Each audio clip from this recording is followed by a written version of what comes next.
pero el plato fuerte es y son las entrevistas a personalidades del medio lambayicano, chiclayano, y yo creo que definitivamente conversar con profesionales jóvenes que vienen haciendo las cosas de manera bastante proficua, con un trabajo denodado, laborioso, y que con un nivel de sostenibilidad están demostrando que sí se puede hacer las cosas bien, es siempre importante. Y para eso ya contamos con la presencia de un reconocido profesional de la administración de empresas. Me refiero a Carlos Torres Valareso. Carlitos se les saca con nosotros, con él vamos a conversar diferentes aspectos que tienen que ver con la cultura financiera, con el hecho de porque es importante que desde la cultura financiera podamos también hacer docencia en la opinión pública, en la ciudadanía, para el conocimiento justamente de la temática del caso. Carlitos, buenas noches, ¿cómo estás? Buenas noches, Edwin, de verdad que como siempre un gusto, un honor estar acá en tu programa, que tiene gran aceptación, y eso es muy motivacional para Chiclayo, el saber que son el primer canal, el pionero en el internet, y que esto va abriendo campo para poder también a través de las redes ir fomentando cultura, una cultura que ha sido venida tan a menos, y desde lo que uno pueda apoyar, pues en la medida que Dios nos permita, pues volcar lo mejor de cada uno para poder implementar o mejorar el nivel de Chiclayo que tanta falta nos hace. Veo, y lo conversábamos hace un rato pues en redes, todos son críticos, todos son profesionales analíticos de la situación del país, de la situación social, pero nadie interviene, nadie hace, nadie aporta. Y creo que esa cultura es la que comenzaríamos a implementar acá, o deberíamos buscar implementar, por el bien de la ciudad, por el bien de Chiclayo, básicamente. Hay un tema ahí, Carlos, que indudablemente está relacionado, como conversábamos la vez pasada, con la construcción de ciudadanía, y porque definitivamente también dentro de la cultura promedio que debe todo ciudadano tener a nivel del país, y aquí en el norte del Perú, también por supuesto está el de poseer una cultura financiera adecuada, con el objetivo de ir proyectando cosas en el tiempo, y yo creo que sobre todo los jóvenes el día de hoy tengan claridad en cuanto a lo que significa el manejo de las finanzas. Va a ser siempre fundamental, ¿no crees así, Carlos? Claro, las finanzas cambiaron, la forma como se manejaba el mundo de un vuelco, lamentablemente. Digo lamentablemente porque al final la cultura plástica, la cultura de las tarjetas de crédito, los endeudamientos, los préstamos a largo plazo, ha hecho que mucha gente ya pierda lo que es el manejo del dinero real. Lo que se conoce ahora como el dinero electrónico. El dinero electrónico, el dinero plástico. Y tú recordarás, Edwin, en nuestra época, tampoco somos tan lejanos generacionalmente, era muy común el tema de ver a los padres fomentando el ahorro en los hijos, y diciendo: hijo, ¿quieres la bicicleta? Pues te voy a dar una propina desde junio, julio, anda ahorrando, guárdala, no la malgastes, y en diciembre yo te aseguro que tienes la bicicleta. Ahora pues es a la inversa: hijo, ¿quieres la bicicleta? Vamos a comprarla y la pagamos en 6-8 meses. Pero no es solamente la bicicleta, también quieren el PlayStation, quieren la computadora, y ya no fomentas el ahorro, fomentas la compra, el consumismo. Pero ¿qué trae consigo? Muchas veces está trayendo consigo sobreendeudamientos. ¿Es el peruano un comprador compulsivo per se, mi querido Carlos? Creo que no, a los niveles que se podría hablar de la cultura americana, la cultura de consumo que ha habido en España, donde sí la gente se ha volcado al gasto, el peruano no llega a esos niveles. Gracias a Dios también te diré, porque sería muy lamentable. Ahora, que sí existen grupos que, sobre todo generacionales, que se han dado mucho al gasto. Porque estamos hablando pues que ¿quiénes estamos hablando? De consumismo en Estados Unidos, por ejemplo, Edwin, se dio desde la época de los 60, 70. Entonces estamos hablando de 3-4 generaciones que se han venido manejando. El boom del consumismo en el Perú comienza a finales de los 90, con el dinero plástico ya en sus inicios, y ya ahora pues en su apogeo, casi se podría decir. Pero también tuvieron algunos factores a la hora del por qué la gente dejó de ahorrar. la devaluación de los finales de los 80 trajo consigo que mucha gente pues viera ese hábito de tener el dinerito en casa, algunos como lo llamamos bajo el colchón, otros decían en el chanchito, o de repente en esa forma de ahorrar tradicional, pero en los bancos se hizo de que lo poco que pudiste ahorrar se devaluara. Y va juntando, el muchacho que quería la bicicleta pues se dio con la sorpresa que se la podía, que le decían un precio que era para diciembre de 800 y cuando llegaba a diciembre estaba en 2000. Y lo que él había ahorrado no le alcanzaba, pero que hubiera podido gastarlo en otra cosa. Y esto hizo que la especulación, el tema del no poder ahorrar por la inflación, la gente dijo, no, hay que asegurarnos las cosas en el momento. En un inicio aseguraban y compraban, no se endeudaban. Ahora, en ese contexto, Carlos, ¿son las tarjetas de crédito un mal necesario o tú crees que de alguna manera han suplido algunas carencias que en la cotidianeidad se tiene, evidentemente más aún cuando, por ejemplo, en el caso de quienes perciben un sueldo mensual, están cobrando los días 25, 28 o día 30, y de alguna manera diríamos que suple algunas necesidades de corto plazo? ¿Son un mal necesario? Son una herramienta, una herramienta que tú la puedes bien manejada, suplir el tema de préstamos muy caros, sabiendo devolverlos a corto plazo. En Chiclayo, y creo que en muchas ciudades del Perú que he tenido la oportunidad de conversar con gente de diferentes niveles, pues se acostumbra y se estila lamentablemente a acudir a estos prestamistas informales, y estos prestamistas informales te manejan tasas de 20, 30%, en algunos casos mensuales, y agiotismo espectacularmente como para salir corriendo. Bueno, yo tengo entendido, por ejemplo, que en las 6 cooperativas agrarias o ahora distritos azucareros del corredor azucarero, te hablo de Pomal, Catumán, por ejemplo, hay gente que te presta al 15% quincenal, o sea, si tú sumas 15% quincenal, estamos hablando de 30, 35 y la gente lo paga. Mensual. Y es la falta de conocimiento de las herramientas que te da el sistema financiero, sea cual fuera el banco. No estamos hablando de que tengas que acudir a una institución, las tasas son mucho menores. El promedio de la tasa para lo que es el apoyo a la pequeña y mediana empresa anualizado no llega ni al 60%. Estamos hablando pues que mensualizado llega a 3-4%. ¿Por qué la banca paralela fue un éxito en el Perú en los 80, Carlos? Retrotrayéndonos un poquito hacia atrás. Cuando hablamos la banca de fomento, me estás hablando. Me refiero a la banca paralela, me refiero a la CCC, la Mutual Chiclayo. A eso. Es que la banca paralela no ha dejado de aplicarse, le han cambiado los nombres, pero han evolucionado a otro tipo de empresas. Ahora tenemos las cajas municipales, la PYME, y que son exitosas, y que les va bien porque están trabajando e implementando el tema del apoyo a la pequeña y mediana empresa, el tema del incentivo para el crecimiento financiero en lugares donde los bancos normales no están ingresando, la banca múltiple. Ahora, en la década de los 80, pues no solamente había banca paralela, hubo una banca de fomento muy fuerte del Estado peruano. Por supuesto. Teníamos el Banco Agrario, teníamos el Banco Minero, el Banco Industrial, hasta el Banco de Materiales bajo otro contexto. Sí. El tema no te da materiales, te apoyaba con el financiamiento de la vivienda. Ahora, el tema es que el peruano muy irresponsablemente trajo al suelo, pues no pagaba sus deudas.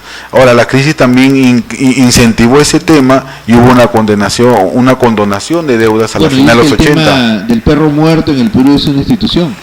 Pero un perro muerto que te hace daño, porque al final le estás matando a la gallina de los huevos de oro. Sí, eso es lo que la gente no entiende, ¿no? O sea, la gente cree la de Pedro el Vivo, es decir, yo me aprovecho en esta oportunidad, le meto tierra a los ojos a fulano y no pasó nada, pero lo que él no toma en cuenta es que ese fulano al que él hace daño es el que conoce a otros fulanos, entre ellos se pasó la voz, y este señor ya dejó de ser sujeto de crédito. Es lo que se maneja, lo que sucedió en la década de los 80 y 90, que no había una central de riesgo, no había una forma como de que te mantengas al tanto de los endeudamientos de tus potenciales clientes. Sí. Entonces, ¿qué hacía? Perico Los Palotes iba a Banco 1, luego se iba al Banco 2, al Banco 3 y a los 3 los cabeceaba, porque era imposible que lo pudiera pagar. En la actualidad pues tienes a la SB, a Infocor, Certicón, cerca de 5 o 6 instituciones. Entonces tú ya revisas sí, el comportamiento, y en función a cómo se ha comportado la persona, pues le vas a prestar. Estas centrales de riesgo son los equivalentes a lo que podríamos hablar en el común denominador actual, por ejemplo, los antecedentes policiales, los antecedentes penales, claro, que sabes que si has cometido algún delito vas a tener un antecedente judicial, un antecedente penal, y entonces ya te van a tomar bajo otro contexto la posibilidad de contratarte en una empresa. O por ejemplo alguien que ni siquiera es capaz, tiene los niveles de sensibilidad, por decirlo menos, de pasarle a un hijo o no cumplir con es omiso a la asistencia alimentaria de su propia familia. ¿Qué buen pagador podría ser una persona así, por ejemplo? Claro, ahora las centrales sí, también incluso te llegan a analizar. ¿También sí, a esas personas? No en las centrales de riesgo, pero hay empresas financieras que llegan a evaluar incluso el tema de aquellos que tienen juicios por alimentos. Porque y en el Perú son pues varios decenas de años. Es una idiosincrasia que se está poco a poco ya sacando. Las nuevas generaciones creo yo que ya no tienen el perfil de antes, donde te decían machomante entre 4 o 5 familias. Exacto. Quien tenía más hijos con el apellido más surtido son los más hombres. Ahora he entendido de que pues ya hay un tema de cultura también en función a lo que es incentivar los núcleos familiares, fomentar lo que es la base de la sociedad, que lo conversamos en la anterior reunión que tuvimos acá, porque las familias al final de una u otra forma se convierten en la esencia de crecimiento para cualquier sociedad, no solamente la chiclayana, sino peruana, mundial. Entonces, si estamos hablando de que se fomenta desde chiquito el ahorro, el endeudamiento con criterio, con madurez, hijo, ¿quieres la bicicleta? Perfecto, te lo voy a prestar. Papá, vamos, ahora tus propinas quedan restringidas hasta diciembre. Una de las cosas... Foméntalo. Sí, definitivamente, Carlos. Una de las cosas que realmente son deficitarias en el país y que tú debes tener un criterio muy claro al respecto, indudablemente abona a que esto sea así, es el hecho de no tener un valor agregado en lo que el Perú produce. Seguimos siendo un país primario exportador, como tú conoces muy bien. Y mucho de eso tiene que ver con el poco fomento de la industria. Tú hablabas de la banca de fomento, justamente había un banco industrial que de alguna manera creo paliaba esas necesidades de los sectores, diríamos, primigenios, iniciales, que se dedicaban al campo de la industria o que trataban de hacer industria en el Perú. ¿Tú crees que sería importante fortalecer en el tiempo, que el Estado fortalezca en el tiempo una banca de fomento vinculada a la industria? Sería importante y sería sobre todo vital para el país, porque sería una manera de poder ya apostar a lo que es la industrialización de nuestros productos. Ese es el punto. Se hablaba interesantemente pues de un criterio de una intencionalidad de PPK al momento de irse a China, de invitarlos y decirles vengan y produzcan en el Perú. O sea, si ellos se les hace entender que el costo de transporte de China hacia Latinoamérica es alto y producirlo acá, brindándole las facilidades de distribución, porque geopolíticamente el Perú está bien ubicado en Sudamérica como centro y polo de desarrollo, pues trayendo de la mano que ya el corredor bioceánico norte y sur ya está hecho, tendrías potencial de que esos productos producidos acá en la costa peruana sean transportados hacia Brasil. Tienes el corredor que sale de Hilo y que parte a Brasil y Bolivia, y tienes el corredor norte que sale justamente desde acá de Lambayeque. Ahora, cuando se firmaron los famosos TLC, te quiero llevar ya una visión de Estado ahorita, pues se firmó con mucho beneplácito, con alguna ojeriza por parte de algunos sectores, pero creo, pensando siempre en visión de futuro, sin embargo, la firma de los TLC representa un desafío como país en términos de inversión de bienes de capital, porque tú sabes muy bien, Carlos, que un país no puede ser competitivo si no tiene una buena infraestructura vial, una buena infraestructura portuaria y aeroportuaria. ¿Cómo vamos en ese tema en el Perú? Veo un aeropuerto Quiñones en una maqueta espectacular que está en el aeropuerto. Es internacional, es internacional, o sea, veo la intencionalidad de darle impulso, ojalá no se quede. Veo un tema que se está trabajando, que se ha hablado en China, incluso por el presidente, que ya incluso se ponía a Puerto Eten como una alternativa para poder hacer un puerto acá. Pero también por otro lado veo la incapacidad para poder manejar los grandes proyectos nacionales, tan sencillo como ver el tema de los Juegos Panamericanos en Lima, o ver el tema del metro, la línea 2, que una parte va a ser subterránea. Eso sí es preocupante, ¿no? Y es preocupante porque vamos a traerlo a lo que tú me dices, ¿no? El contexto general. Sí. O sea, tú puedes tener muchas intenciones como gobierno, pero si el grupo humano que te acompaña no tiene la capacidad de ejecutar, y muchas veces con el presupuesto y las posibilidades de viabilizar los proyectos, pues no se va a lograr nada. Lo vemos en Chiclayo, que el momento en el cual desarrollamos de una o de otra manera como ciudad, fue cuando se logró ir a Europa y comenzar a traer inversiones. El que sea curioso y que se acerque a las musas es inversión alemana italiana.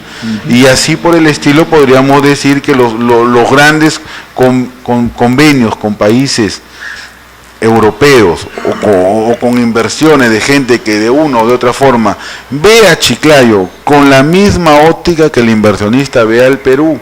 ¿Por qué? Porque a Perú lo ven como un tema geopolíticamente estratégico, y Chiclayo en el norte geopolíticamente también es estratégico. Sí. Por eso es que tenemos el aeropuerto internacional, porque canalizan la gente que viene del oriente peruano y de la sierra de Cajamarca para que viajen. Y fuera que tenemos a las ciudades de Trujillo y Arequipa, porque estratégicamente estamos en el centro. Esto va a traer consigo el desarrollo también de Puerto Eten, porque ahora ya tenemos la producción que va a ser a través del tema de Olmos. Olmos ya es una realidad. Oscar, pero la presencia checa en y disculpa la interrupción ahí, pero tiene que ver con ese tema de visión de futuro, de visión de futuro, exacto. Postuló al gobierno regional y justo lo entrevistaba en otro medio de comunicación televisivo local y le hacía la pregunta a Oscar, ¿no? Le decía, Oscar, ¿estás realmente pensando bien en lo que estás proponiendo? Porque que yo sepa no estamos en los Emiratos Árabes o en Kuwait, donde hay el potencial económico para poder invertir miles de millones de dólares que se necesita para un proyecto de alta envergadura. Sin embargo, conversando con Franklin Chávez, nos ha hecho aterrizar un poco en cuanto al tema de que ahora los inversionistas en el mundo están mirando el tema de otro punto de vista, ¿no? Es decir, no necesariamente el tema resulta siendo tan elefantiásico o tan faraónico, sino que sí podría ser viable en el tiempo si el Estado y sobre todo el gobierno central tiene la voluntad política para ejecutar proyectos de ese tipo. ¿Cómo lo ves tú eso? Claro, ningún país crece si no tienes el marco legal. Ningún país. Y sobre todo también la estabilidad. Eso es como premisa fundamental, ¿cierto? Claro, el marco legal, el marco político. El Perú como país. Político. El Perú como país lo hemos alcanzado en gran medida. No estamos viviendo un sueño, pero ya tenemos 16 años que, si Dios lo permite, van a ser 21 en una democracia plena. Una democracia pantallada podríamos ya hablar desde el año 80, ¿no? Porque tuvimos una dictadura camuflada en la década de los 90. Al 2000. Bueno, vamos a dejar pensar. No quiero creer que es la década perdida, Edwin, porque gracias a Dios tuvieron éxito los fujimoristas. Como habría que ser mezquinos en no reconocerlo. Hay una estabilidad económica y tuvimos, de una u otra forma, logramos que se capture a Abimael, se le frenó un poco. Se le frenó al terrorismo. Y todo esto es importante. Mira, lo que no tuvieron el arquitecto de la UNDE Terry, lo que no tuvo García Pérez. Por eso que sí, la década del 80 sí fue una década perdida. Sí, los 90 no sé si opinan lo mismo. Totalmente de acuerdo. Pero Fujimori sí tuvo la decisión. Y mira que tú sabes que no somos ni tú ni yo, lo hemos expresado públicamente. Lejano del fujimorismo, pero no se puede ser mezquino y perder la objetividad en reconocer que hubo la voluntad política de enfrentar a algo que se estaba significando. A dos monstruos, el tema del terrorismo y el tema de la crisis económica. Y los dos monstruos, pero también te podría decir de que cometió algunos errores en el campo de la inclusión financiera. Bueno. Se trajo por los suelos lo que era la banca de fomento que iniciamos a conversar. Que sí. Si de repente hubiera tenido un tema más técnico ahí, otro hubiera sido el cantar. Traerse abajo las regiones, ¿no crees también fue un error estratégico y de planeamiento en el tiempo del país? Mira, yo no sé qué tanto nos dé resultado las regiones tal como están. ¿No eres muy nosotros en los procesos de regionalización? Mira, un proceso que está desde el 88 y que fue visionado por Mariátegui hace casi 100 años. Sí, pues. Entonces no estamos hablando de algo tan sencillo. Pero no hay que olvidar que los procesos de descentralización en el mundo, Italia, Alemania, han durado más de media centuria. Ya estamos, España mismo. Ya estamos en 30 años, pero tú estás hablando pues de descentralización en una España donde entre ellos todavía no se han cohesionado por las crisis propias, las propias identidades regionalistas. Sí, que es muy fuerte, y si estamos hablando de una Alemania, pues se ha integrado entre la Alemania oriental y occidental después de una Segunda Guerra Mundial. Ellos tuvieron que asumir el pasivo de la República Democrática Alemana, ¿no? Después de la caída de Berlín. Donde ya tenías una zona desarrollada, que era la occidental, y la oriental que había pasado prácticamente al olvido, porque todo extremo es malo. No es que la izquierda sea mala o la derecha sea mala, la extrema izquierda es mala a posiciones radicales como el terrorismo, como el caso explícito ya de Cuba, toda derecha extrema pues nos va a llevar a Hitler y a Mussolini, que tampoco son exactamente al fascismo. Exactamente, no se puede tampoco argumentar, pero el equilibrio y el centro, donde tú ya puedes capitalizar lo que inicialmente había sido el contexto de la pregunta, ¿qué tanto podemos como país tener el marco? Como país la década de los 80 fue perdida, en algunas cosas pues democráticamente estábamos mejor, pero económicamente tuvimos una involución como país. Involucionamos. Ahora, un llamado a PPK, ya lo habíamos conversado a través de las redes sociales.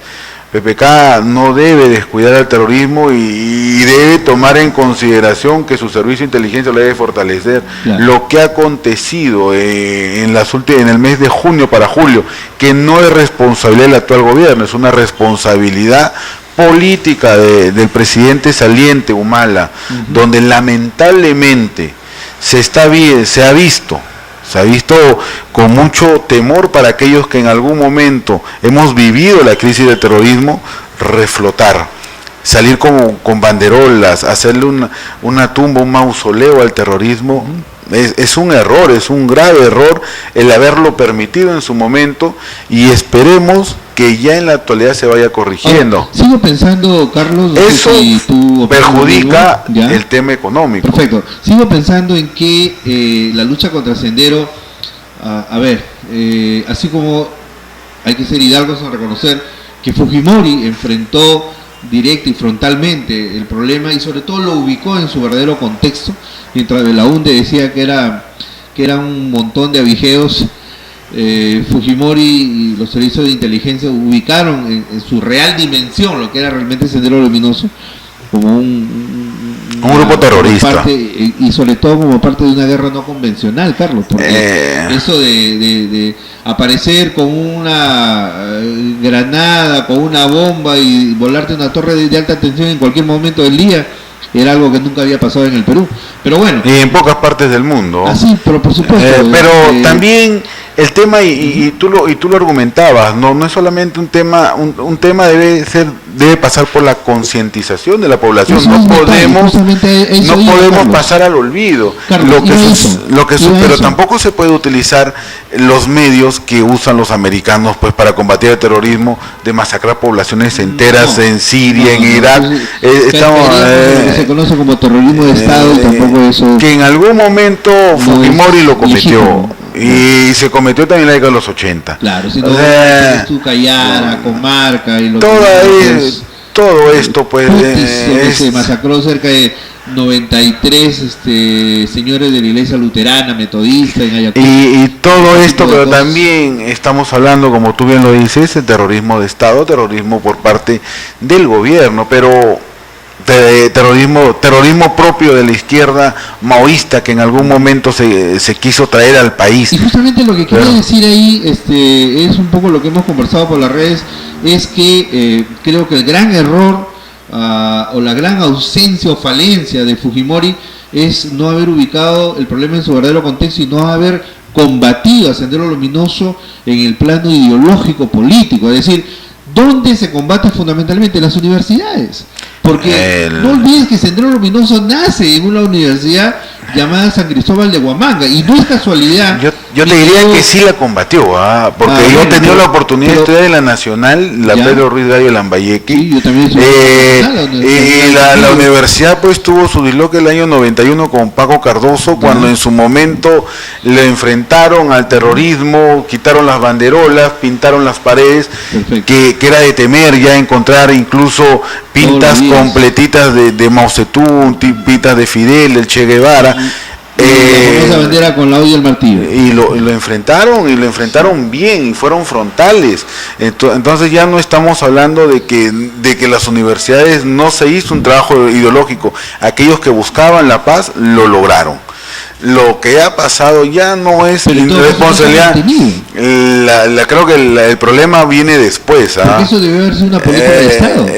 Ya viene en el tema del gobierno de Valentín Paniagua, cuando ya dio la amnistía a muchos terroristas que bajamos la guardia un poco. Luego hemos permitido un Movadef que aparezca primero en Argentina, ahora ya están por varias partes del mundo pidiendo colaboración. Una inscripción de un partido terrorista que no podría ser permitida.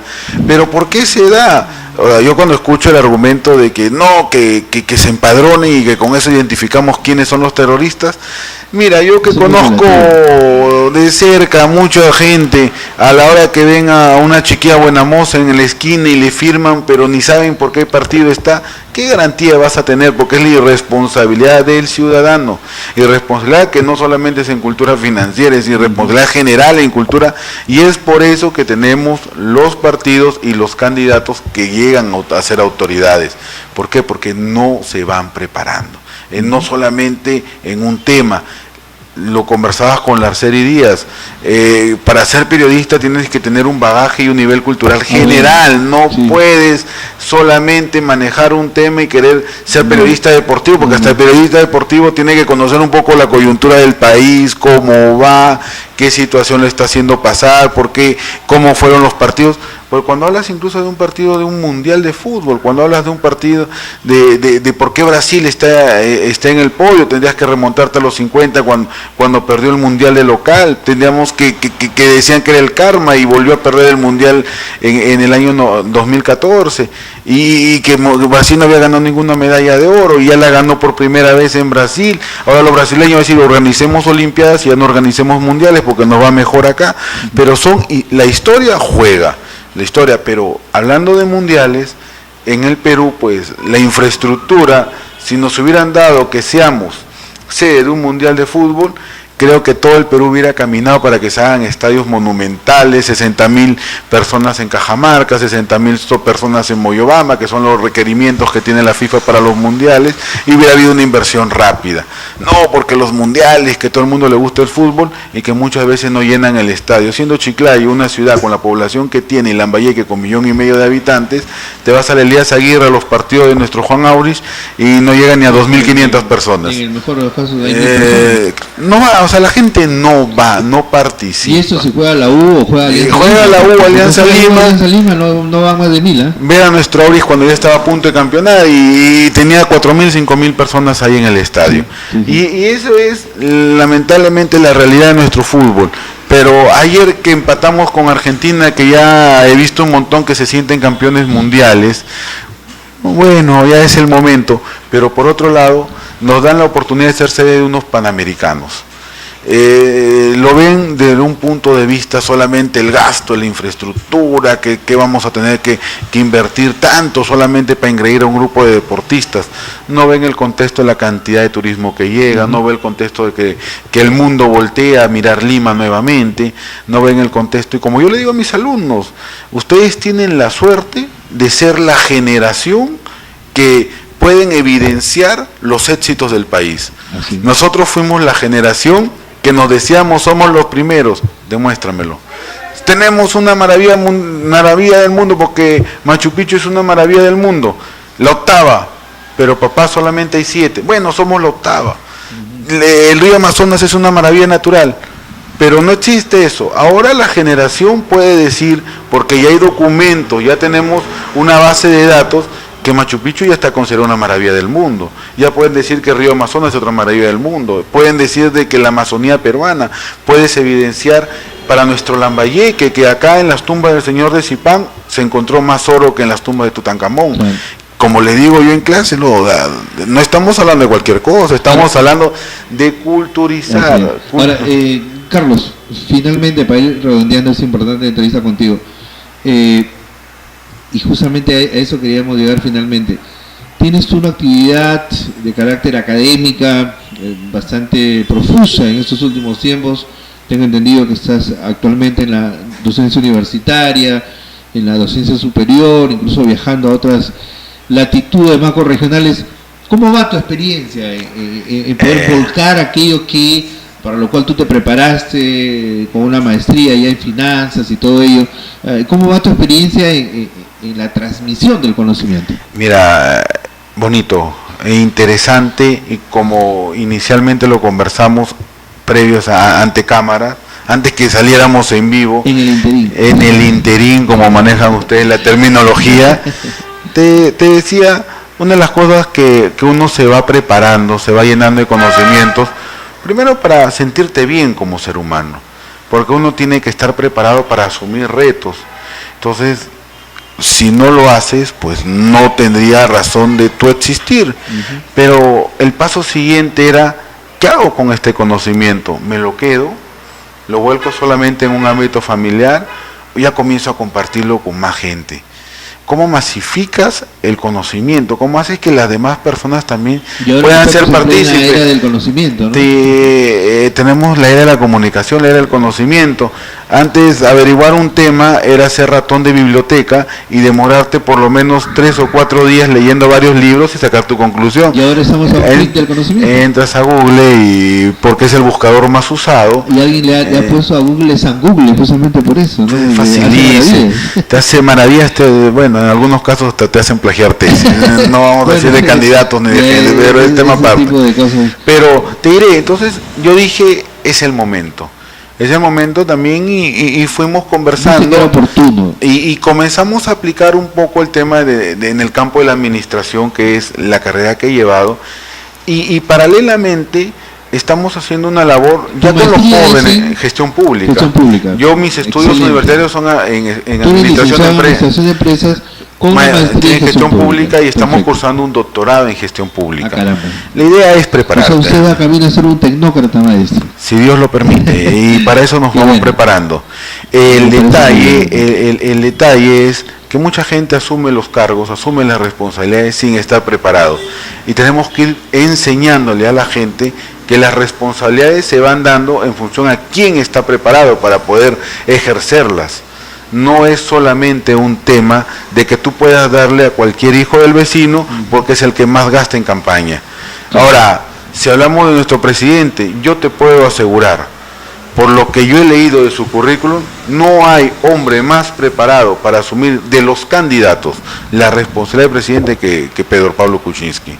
Por la experiencia académica, por la experiencia en el ejecutivo, laboral, en la empresa privada, empresa pública, pues estamos hablando de la suerte. Ese tipo de modelos debemos de entenderlos, de entender que eso te lleva hacia un mejor país. Pero sin embargo hay una gente que critica de Pedro Pablo que él es un gran tecnócrata, pero que en política es en nada. ¿Qué les dirías tú a esas personas? Que nos está dando una lección de hacer política. Una política peculiar, interesante, en su estilo.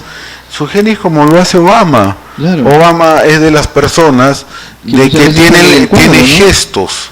Y lo que busca la población es a un ser humano tal igual como uno mismo, asumiendo la responsabilidad, que sea capaz también de tener familia, como lo demuestra Obama, que sea capaz de haberse equivocado porque pasó pensando en la luna de Paita y el sol de Piura, y luego se dio cuenta que no había saludado al soldado que estaba bajo el helicóptero, baja, lo saluda y luego vuelve a tomar el helicóptero, o que se vaya con sus hijas a comer una hamburguesa, o que se ponga a cantar, porque es un ser humano el que te gobierna, o que esté en una cumbre mundial y que le jale el ojo la ministra alemana, es un ser humano, o sea, eso es lo que estás buscando, alguien que te gobierna, pero que tiene su lado humano, pero que también es responsable y es capaz de poder llevarte a un buen puerto.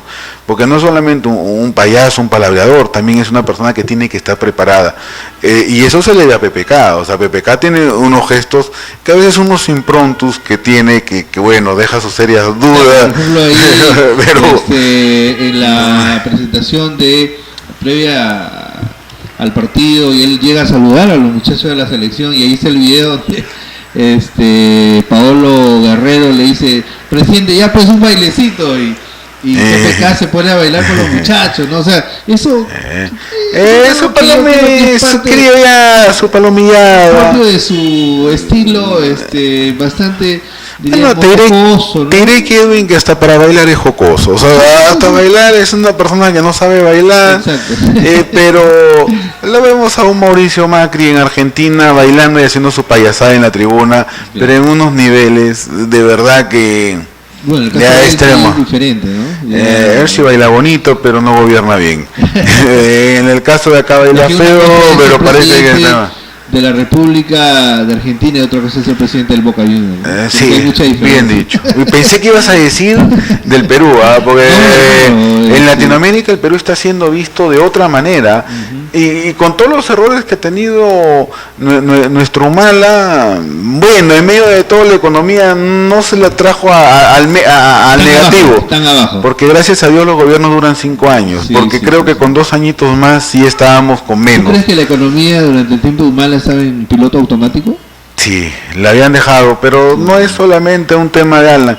Como yo conversaba, un Toledo ebrio, creo que así era un mejor presidente que una Cristina Kirchner en Buenos Aires. Una vez cuando llega Alfredo Bryce Echenique a ser entrevistado por Hildebrand, ¿te recuerdas? Que llegó con su vodka. Exacto, y llegó ya, pasó bastante en tragos, y Hildebrand le dice, Alfredo, ¿cómo es posible que tú, un hombre de la envergadura intelectual, te presentes así? Y le responde Alfredo de la manera más pasmosa, ¿sabes qué, César? Prefiero ser un borracho conocido a un alcohólico anónimo. Es inteligente. ¿Con eso rompió todo? Los cuentos escritos por Bryce Echenique son espectaculares. El tema de los plagios que le puede argumentar a Fly, la forma como él los evade es inteligente, es una persona hábil, inteligente, que reconoce sus errores y los acepta y los trata de superar. Pero en la vida tienes que tener algo loco, algo de jocoso para marcar la diferencia. Y todos los seres humanos, para que puedan destacar de una u otra manera, tienen que tener locura. Si no tienen locura, ímpetu y las ganas de hacer las cosas, ¿no? Sueños. Como siempre comentamos, ¿sí? El sueño de tener una mejor ciudad. Y ya cuando veas buenas iniciativas en las redes, apóyalas, súmate. Y eso les he dicho a varios amigos, pero ven iniciativas y comienzan a atacar los éxitos. Bueno, de las bicicletas que estás proponiendo, sí, por ejemplo, que me parece que al final es una saludable, ¿no? El tema, pues, si comienzan a atacar y creen que le hacen daño a Cornejo, no saben que le hacen daño a la ciudad. Exacto. La gente debe entender que las cosas que son para bien de la ciudad deben ser incentivadas porque eso hace que crezcamos. Si tú tienes la oportunidad, como es lo que Dios me ha dado la oportunidad de aprender un poco en el campo financiero, un poco en el campo de gestión pública, entonces vamos enseñando a la gente a endeudarse, vamos haciendo bancarización, vamos fomentando la cultura financiera en la población, enseñándole lo que es el ahorro, cómo puedes volver. Me encantó, y te lo digo, y siempre lo comento en mis clases, cuando una vez tomo un taxi, y en el taxi conversando con el señor me dice, señor, disculpe, ¿cómo puedo tener un préstamo para poder comprarme un carrito? No, Leo, tienes que evidenciar cierta cantidad de dinero y cómo tú puedas pagarlo mensual. Porque mi papá me dijo que cuando iniciara a hacer el taxi, era palanca le llaman a los que alquilan carro, de los 30 que le tengo que dar al dueño, sumara 10 soles más, y que esos 10 soles los guardara en un banco, y lo tengo guardado en un banco, X. Y me dice, todos los días, o a veces a la semana, yo tengo mis 50 soles, voy guardando. Y le digo, ¿y qué tiempo vienes haciendo eso? Mira, mire señor, yo hace año y medio que inicié. Ahorita ya tengo cerca de 6.000 soles. 10 soles diarios, el palanca. ¿Por qué? Porque ya tenía la visión de tener su carro. De repente se compró un carro de segunda y ya no ahorraba 10, ahorraba 40 soles. Y yo estoy seguro que hoy día este señor debe tener 2 o 3 carros. Por lo menos. Por eso es un pequeño empresario de transporte. ¿Pero por qué? Porque ahorró. Y en algunos casos eso va de la mano. Primero fomentas el ahorro, luego fomentas el crédito. ¿Por qué? Porque ya tu responsabilidad que vas asumiendo para tú poder tener cierta cantidad de dinero, te va a llevar también a mediano plazo a que tú puedas demostrar la conducta de pago. Efectivamente. Bueno, mi querido Carlos, siguiéramos conversando toda la noche, porque yo creo que esa es una plática muy interesante, constructiva, y que abona justamente a lo que nosotros, como tú sabes, aquí en el canal nos hemos comprado el pleito, como siempre lo digo, de construir ciudadanía y generar cultura financiera. Siempre será importante. Quiero comprometerte para que en una próxima oportunidad, no muy lejana por supuesto, y de acuerdo a tu disponibilidad de tiempo, de horario, sobre todo por tu trabajo, por las labores que tú ejerces, puedas nuevamente regresar, estar con nosotros, pero desde ya el agradecimiento por estar con nosotros. Yo encantadísimo y de verdad me siento honrado de estar en el lugar donde está Larcerio, un periodista que admiro, y que respeto mucho, casado con Jesús León Chivi, es una amiga de años, y de verdad no me creo merecedor de tan grande oportunidad, de tanto honor y tan grande oportunidad. Yo creo que definitivamente tenemos que promover a nuestros jóvenes valores. O sea, para mí tú significas un profesional que está en alzada, con proyecciones, y que ojalá el 2018 haya algunas buenas novedades contigo. No estamos todavía pensando en el tema político, porque creo que primero sumemos. Así es. Sumemos todos, hagamos un despertar chiclayano. Qué bueno. Porque ya es necesario que el chiclayano despierte, pero que el chiclayano despierte para dejar de ser el criticón y agarrar su escoba y barrer la cuadra. Y decirle, ¿sabes qué? Lamentablemente tú no tienes la capacidad de hacerlo, pero a mí no me gusta vivir en la cochinada. Que de repente comencemos a fomentar la cultura ciudadana, no solamente que venga de parte de la municipalidad, sino que también vengan de parte de la misma ciudadanía, porque esa es la forma como vamos a ir creciendo. Porque yo te aseguro que no todo a Trujillo le dan sus autoridades, no todo a Arequipa le dan sus autoridades, igual con Cusco, que podría señalarte como las 3 ciudades peruanas que las veo con mejor orden. Huancayo en otro nivel, Cajamarca en otro nivel, Tarapoto con todo lo que tiene como ciudad. Es ordenadita, es tierra, pero es tierra que no se ve la basura en las esquinas.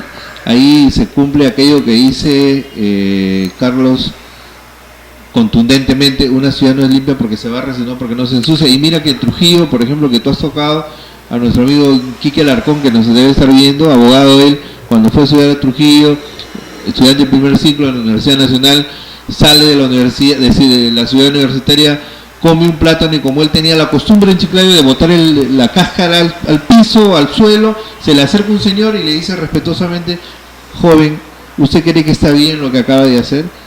Hermano, santo remedio. Nunca más. Pero se quedó vacunado para toda su vida, Quique Alarcón. O que tu hijo a veces... y él lo cuenta siempre, ¿eh? Tu hijo, una experiencia de ciudadanía tremenda. O que vea, es que eso se da desde chiquitos. Que tú ya vas formando la nueva generación, les vas diciendo.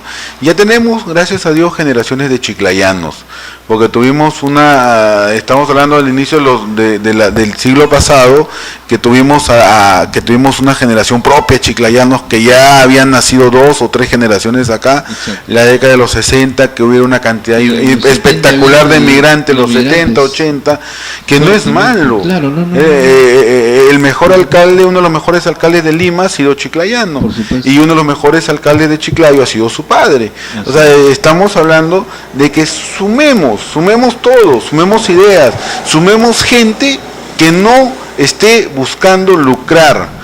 Quitemos la conducta del diezmo, quitemos a los incapaces de los sillones municipales, porque esa es la única forma de que el 2018 tengamos una oportunidad como ciudad. Y sobre todo desterremos las nocracias, mi querido Carlos. ¿Las qué? Las nocracias, el gobierno de los menos capaces, o el gobierno de los incapaces. Y las nocracias es prima hermana de la cleptocracia. O sea, si tú tienes a un incapaz gobernando, lo más probable es que en su entorno, aunque él no lo sea, pero puede haber uno muy experto en cómo robarle al Estado sistemáticamente, le va a enseñar a robar. Si hablamos de la incapacidad. Yo tengo entendido que un exalcalde, ¿sabes qué le decía a sus asesores? Enséñeme a robar. Qué vergüenza. Patéticamente, hermano. Esto es confesión de una de las personas que participaba en ese grupo. El mismo alcalde le decía, enséñeme a robar. ¿Dónde está la plata acá? ¿Por qué tanta gente se pelea por un sillón municipal? ¿Por qué inviertes tantos millones para llegar al Congreso? ¿Cuál es la relación lógica? Porque no tiene 70, 80, 200 mil dólares en campaña si tu sueldo de congresista va a ser 20,000 soles mensuales. No justifica, porque el negocio está en la inmunidad. El negocio está en hacer tus lobbies. Eso. ¿Y qué? ¿Y te elige la población para eso? Se supone ya hablaríamos de cultura de tuppers, donaciones para la Teletón, que de verdad que vergonzoso. A su sitio que es un tema larguísimo. Una vez más, te agradezco mucho tu presencia, tu participación. Deseándote éxito siempre en tu labor cotidiana, diaria, profesional, y el compromiso para que una próxima oportunidad estés con nosotros y sigamos conversando sobre eso y otros temas importantes. No, Edwin, desde ya, cada vez que me invites, y te agradezco porque de repente el televidente no sabe que hemos tenido que coordinar el horario un poquito más tarde y ha sido bajo mi responsabilidad, porque era imposible llegar antes, y la amistad, el cariño y las conversaciones tan entretenidas que siempre hemos tenido, pues nos lleva a esto, nos lleva a buscar de repente el momento oportuno. Exacto. Y creo que la gente te sigue y te sigue por bien, y no solamente te sigue a ti, siguen a muchos programas del canal y los comentan. La veo, te decía de Amelita Razzuri, una amiga que la trato como hermana, que tiene los días sábados. Claro, mañana de hecho que me va a mandar poner el criollismo al canal, y eso es bonito, porque hay variedad. Y eso la gente lo va percibiendo y lo va viendo para bien. Perfecto. Tenemos para el dato, tenemos para muchas conversaciones, no gastemos todo en un día, ya estaremos pronto por acá. Gracias, listo, gracias. Y a ustedes también, amigos de Destape Noticias, muchísimas gracias, y será hasta el día lunes. Un buen fin de semana, un fuerte abrazo para todos ustedes y por supuesto a la gran colonia de peruanos fuera del país, un abrazo para todos.